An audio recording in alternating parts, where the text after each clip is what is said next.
Hello, সবাই কেমন আছেন? আশা করছি সবাই খুব ভালো আছেন। সৌমিত্রা's ডায়েরির আরেকটা পাতা থেকে প্রবাসের ইতিকাহিনীর গল্প নিয়ে আমি সৌমিত্রা চলে এসেছি আপনাদের সামনে। অনেক দিন পর সবাই মিলে আজকে বেরিয়ে পড়লাম বেড়াতে। কোথায় যাচ্ছি? থাইল্যান্ড। না, ইউএস থেকে থাইল্যান্ড যাচ্ছি না, আমরা যাচ্ছি থাই টেম্পলে। আর সেটা আমাদের বাড়ির খুব কাছেই আছে। খবর পেলাম যে সেখানে নাকি থাই খাবার খুব সুন্দর পাওয়া যায়। তাই হঠাৎ করে সকালবেলা ঘুম থেকে উঠে উইথাউট এনি প্ল্যান বেরিয়ে পড়েছি, যদিও একটু দেরি হয়ে গেছে আমাদের বেরোতে।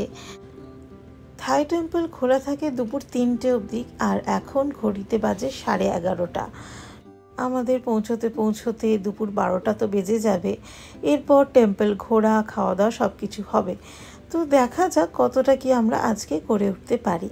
সামনের বিল্ডিংটা দেখুন, কি সুন্দর কাঁচ দিয়ে এমন মুড়ে রেখেছে, রিফ্লেকশনে অপোজিট সাইডের মেঘগুলো দেখা যাচ্ছে। টেম্পলে যথাসময় পৌঁছে তো গেলাম, কিন্তু পার্কিং নিয়ে খুব সমস্যা হলো। বেশ দূরে আমাদের পার্কিং করে আসতে হলো এই থাই টেম্পলে। ডেলাসে এই একটি মাত্র থাই টেম্পল আছে যেখানে থাই ফুড যেমন পাওয়া যায় তেমনই থাইল্যান্ডের একটু ছোট্ট ভাইবও পাওয়া যায়। থাইল্যান্ডে তো আমরা ঘুরে এসেছি, অ্যান্ড তার ভ্লগও আপনারা দেখেছেন যারা আমাদের নিয়মিত ফলো করেন। কিন্তু মা বাবা তো যায়নি, তাই মা বাবাকে বললাম চলো তোমাদের ছোট্ট করে একটু থাইল্যান্ডটাই না এখানে ঘুরিয়ে দিলাম। ভেতরে এখন কিছু পুজো চলছে, তাই সবাই চুপচাপ বসে রয়েছি। আশেপাশের এনভায়রনমেন্টটা আপনাদের একটু দেখিয়ে দিলাম। আর সেই সমস্ত পুরনো কারুকার্য যা আমরা থাই টেম্পলে দেখেছি, এখানেও সেই একই ধরনের কারুকার্যে সারা দেওয়াল জুড়ে করা রয়েছে। আর তার সাথে মধ্যিখানে রয়েছে বিরাজমান গোল্ডেন বুদ্ধা। আর হ্যাঁ, তার সাথে থাইল্যান্ডের রাজার ছবি। থাইল্যান্ডের আর্ট বরাবরই চোখ টানে। দেখুন কত সূক্ষ্ম কারুকাজ করে রেখেছে। আর এখানে ছবিতে কি বলছে দেখুন, ফেসবুক মানুষকে কোথায় নিয়ে যাচ্ছে। যাই হোক, চারদিকের কারুকার্যগুলো দেখছিলাম, আর তার সাথে বাবাও দেখছিল, তারা প্রথম দেখছে। আর একজন প্রথম দেখছে তো বটেই, তাকে আর ধরে রাখা যাচ্ছে না।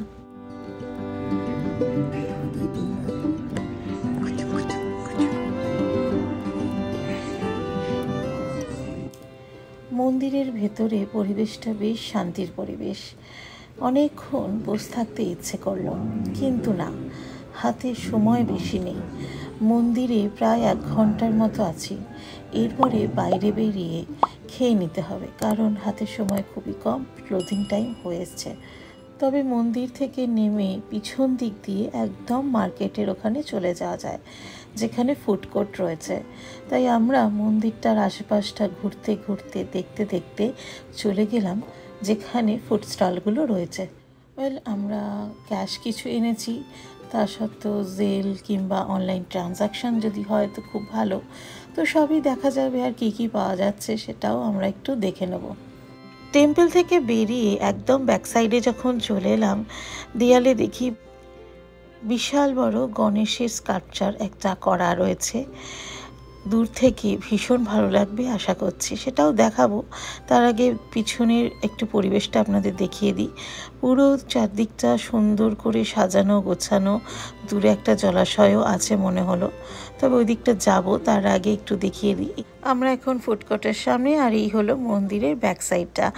বসার জায়গা রয়েছে, তবে সত্যি কথা বলতে বসার সিট পেতে গেলে একটু অপেক্ষা করতে হবে।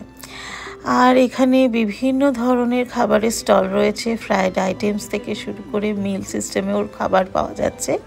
তো আমরা এখানে যেমন পর্ক স্কিউয়ার থেকে শ্রিম্প, আর ডেজার্ট আইটেমও রয়েছে, যেখানে কোকোনাট রাইস, কোকোনাট আইসক্রিম, তার সাথে বিভিন্ন ধরনের টি, সব কিছুই পাওয়া যাচ্ছে। তো ঘুরে ঘুরে দেখতে হবে। আর সত্যি কথা বলতে এই ছোট্ট একটা জায়গায় এত বেশি খাবারের স্টল আছে আর এত বেশি খাবারের অপশনস, মানে কোনটা ছেড়ে কোনটা খাবেন এই অবস্থা হবে।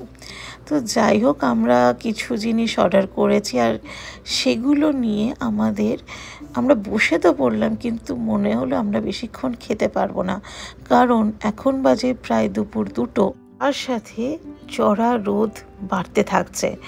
আমরা বুঝতে পারছি না যে এখানে বসে আদৌ আমরা খাবারগুলো খেতে পারবো কিনা। এতটাই গরম যে আমরা ব্যাক করছি, খাবারগুলো কিনে নিয়ে আমরা প্যাক করে নিয়ে বাড়িতে গিয়ে খাবো। তবে এখানে যা অবস্থা আর একবার আসা যায়, তো ইচ্ছা আছে আরেকটা রোববার চলে আসবো। তবে সকাল সকাল থেকে যেহেতু সুমন কস্কো গেছিল, অনেকটা দেরি হয়ে গেছে, দেখা যাক। তো আজকে আমরা কি কি কিনেছিলাম সব বাড়িতে গিয়ে দেখাচ্ছি। আপাতত বাড়ির পথে এখন আমরা যাচ্ছি। আমরা নিয়েছিলাম স্পাইসি থাই ফ্রাইড রাইস, আর একটা চিকেন দিয়ে বেসেল দিয়ে ফ্রাইড রাইস ছিল, আর ছিল প্যাড থাই নুডলস, আর ছিল ইয়েলো কারি ফ্রাইড রাইস। এই সমস্ত রাইস বোলগুলো $10 করে নিয়েছে। আর একটা ফ্রুট কাস্টার্ড নিয়েছিলাম, যেটা দেখে আমার খুবই ভালো লেগেছিল। ফ্রুটসগুলো পিঙ্ক কালারের কাস্টার্ডে নেওয়া আছে, আর এটার দাম পড়েছিল মাত্র $5। সত্যি কথা বলতে রাইস বোলগুলোর মধ্যে এতটাই পরিমাণ ছিল যে আমরা একটা রাইস বোল নিয়ে দুজনে শেয়ার করে খেয়েছি।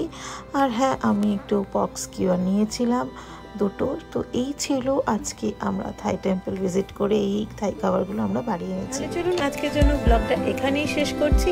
সবাই খুব ভালো থাকবেন, হাসি খুশি থাকবেন। দেখা হচ্ছে খুব শিগগিরই পরের ব্লগে।